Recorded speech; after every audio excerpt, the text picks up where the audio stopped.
Assalamualaikum. Waalaikumsalam. Nah, kisah hari ini adalah kisah Nabi Yusuf alaihi salam. Anaknya Yakub, kakeknya Ishak. Oke, kita mulai dengan membaca Kakeknya Bismillahirrahmanirrahim. lagi Ibrahim.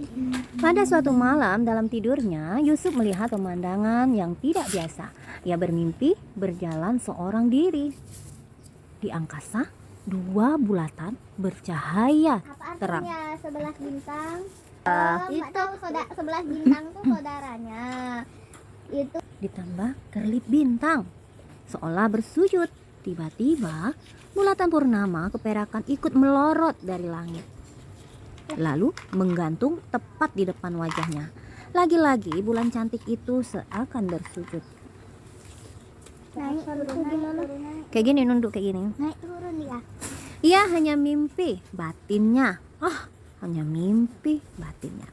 Yusuf berusaha memejamkan mata kembali, namun bayangan mimpi itu terus saja berputar di ingatannya. Bintang yang berjatuhan, lalu bulan dan matahari yang melorot. Apakah itu pertanda sesuatu jatuh? Pelan, turun pelan-pelan ya, melorot tuh. Apa itu pertanda sesuatu? Iya, pelan-pelan. Mengapa mereka seolah sujud kepadaku? Tanyanya dalam hati. Pagi sekali Yusuf sudah berada di kamar ayahnya. Nabi, siapa ayahnya? Yakub. Oke, Nabi Yakub sungguh heran dengan kehadiran putranya. Tak biasanya Yusuf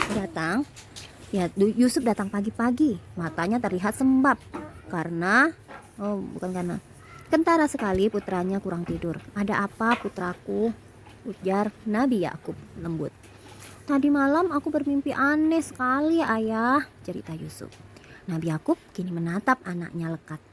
Baiklah, ceritakan mimpimu itu, nak. Aku melihat 11 bintang, bulan dan matahari turun dari langit. Lalu mereka berkedip dan seolah bersujud kepadaku. Yang dalam kisahnya menjadi kecemburuan bagi saudara-saudara lainnya. Nabi Yakub terperangah, ada kebahagiaan sekaligus kecemasan di matanya. Bukankah itu mimpi yang aneh, ayah? Itu mimpi yang luar biasa, anakku, ujar Nabi Yakub sambil mendekati putranya. Tapi ingatlah pesan ayah, jangan ceritakan mimpimu pada siapapun, termasuk saudara-saudaramu. Mengapa, ayah? Sebab mimpi itu pertanda kenikmatan untukmu, dan setiap nikmat pasti akan didengki, pesan Nabi Yakub. Yusuf mengangguk, rasa takut sedikit menguap dari hatinya. Ia lega karena ayahnya mengatakan mimpi itu pertanda baik, pertanda nikmat untuknya. Nikmat apa itu? Kejadian yang akan Yusuf alami sebagai perwujudan mimpinya. Apakah yang akan dilakukan saudara-saudaranya? Yuk sekarang kita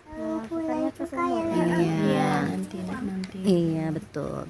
Yusuf adalah anak Nabi Yakub dan Rifqah. Beliau adalah kakaknya Yamin, dan kedua anak Rifqah lainnya adalah anak kesayangan Nabi Yakub. Kecemburuan saudara-saudaranya inilah akhirnya membawa pada rencana buruk untuk menghilangkan Nabi Yusuf dari keluarganya. Saudara Nabi Yusuf membuat rencana untuk membuang Yusuf di sebuah sumur. Ya, lalu mereka menceritakan kepada Nabi Yakub bahwa Nabi Yusuf telah dimakan oleh serigala. Dan membawa gamis Nabi Yusuf yang melumurinya dengan darah hewan ternak. Namun Yakub mengetahui kebohongan anaknya itu dan berpasrah kepada Allah untuk bersabar dan memohon pertolongan untuk Yusuf atas segala keburukan. Yusuf beda ini, Ayub nanti. Setelah dibuang ke sumur, Nabi Yusuf itu ditemukan oleh seorang musafir yang melintas lalu menjualnya sebagai budak dengan harga murah. Namun Allah itu sebaik berencana. Dibeli oleh menteri di Mesir yaitu Itfir dan istrinya Zulaika. Yusuf mendapat perlakuan yang sangat baik seperti putra angkatnya. Ia tumbuh menjadi pemuda cerdas dan tampan. Yusuf tumbuh menjadi pemuda yang sangat tampan. Banyak wanita yang terpikat kepadanya termasuk Zulaika. Hingga Zulaika pun berniat tidak baik kepada Yusuf. Yusuf memohon perlindungan Allah dari perilaku buruk. Ia berdoa, "Ya Allah, penjara lebih aku sukai daripada memenuhi ajakan mereka." doa Yusuf diijabah. Allah melindungi Yusuf dengan memenjarakan beliau. Ketika dalam penjara, Yusuf bertemu dengan pemuda, dua orang pemuda yang sedang mendapatkan hukuman. Keduanya kagum dengan Yusuf, perkataannya sopan, selalu berbuat baik, mau menolong orang lain. Hingga suatu malam, keduanya bermimpi bersamaan. Yang satu bermimpi menghidangkan anggur ke dalam gelas raja.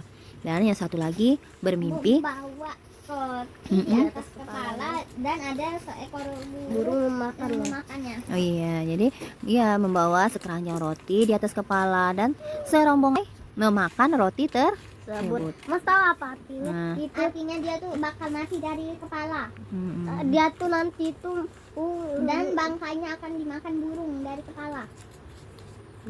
Nah, mereka menceritakan kepada Yusuf, lalu Yusuf pun menafsirkan, yang bermimpi menuangkan anggur kepada raja akan tetap hidup dan kembali ke kerajaan untuk menuangkan anggur kembali kepada raja. Sedangkan yang memimpinya bermimpi di kepalanya ada roti dimakan oleh burung akan menghadapi hukuman mati. Selepas mimpi tersebut benar-benar terjadi, Yusuf berpesan kepada Nubuah, orang yang bermimpi menuangkan anggur, untuk menceritakan keberadaannya kepada raja. Hidup tumbuhan, Tahun demi tahun kita berlalu. juga kedinginan ya Mbak ya. Nubuah lupa menyampaikan pesan terhadap raja. Hingga suatu hari Nubuah mendengar sang raja sedang bertanya tentang mimpi yang dialami berhari-hari kepada pejabat kerajaan. Namun tak ada yang mampu menafsirkannya dan menganggap mimpi tersebut tidak berarti apa-apa. Nah, jadi padahal mimpinya itu ada maksud ya. Lalu Nubuah Di situ nggak ada Nabi Yusuf. Yang ini paling imut Iya. sekali bintangnya. Iya, lalu Nubuah tadi teringat kepada Yusuf dan menceritakanlah kepada raja. Sehingga raja memerintahkan Yusuf untuk menafsirkan mimpinya. Bintang di sini Mbak. Bercocok tanamlah seperti biasa. Kemudian simpanlah sebagian hasilnya dengan membiarkan bulirnya. Sebab setelah itu akan datang masa kemarau panjang. Setelah itu akan datang musim hujan yang cukup dan panen yang melimpah. Setelah disampaikan tafsir tersebut, raja meminta dipertemukan dengan Yusuf dan akhirnya Yusuf diangkat menjadi bendahara di kerajaan.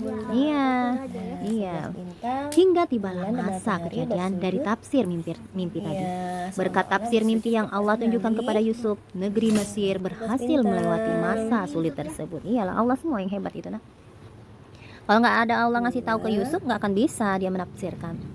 Tak ada negeri yang mendapatkan curah hujan, namun Mesir berhasil tidak mengalami kekurangan, membuat Nabi Yakub mengutus anak-anaknya pergi ke Mesir untuk meminta bantuan.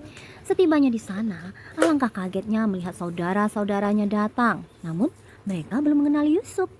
Terbesitlah siasat pada diri Yusuf, yang pada akhirnya berhasil membawa seluruh keluarganya ke istana, juga menyembuhkan kebutaan pada Yakub.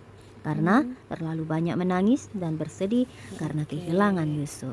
Jadi mimpinya Nabi Yusuf itu ada 11 bintang. Nabi Yakub bulan, nangis dan matahari terus. berseolah-olah. Ya, karena dia tuh kan Yusuf itu kan anak kesayangan siapa? Si Nabi Yakub. Nah, jadi Satu, dua, dia tuh, besar-besar. tahu Nabi Yusuf itu baik, paling baik. Jadi dia sedih ketika kehilangan Nabi Yusuf. Dan dia tuh tahu juga Mbak bahwa Nabi Yusuf itu sebenarnya belum mati, ada rencana jahatnya si kakak-kakaknya, makanya dia bersedih terus nangis. Nah, jadi kayak gitu ya Mas ya. Ini kisahnya berawal dari kedengkian. Dengki itu tidak, Mbak? Dikit banget. Apakah dengki itu membawa orang menuju kesuksesan? Tidak akan. Jadi janganlah seperti saudara-saudaranya Yusuf yang memiliki sifat dengki. Ya Mbak ya, Adek ya? Ya Mbak ya, Mbak? Adek ya? Oke, demikianlah kisah kita hari ini. Oke. Ya, assalamualaikum. 11 bintang dan matahari serta bulan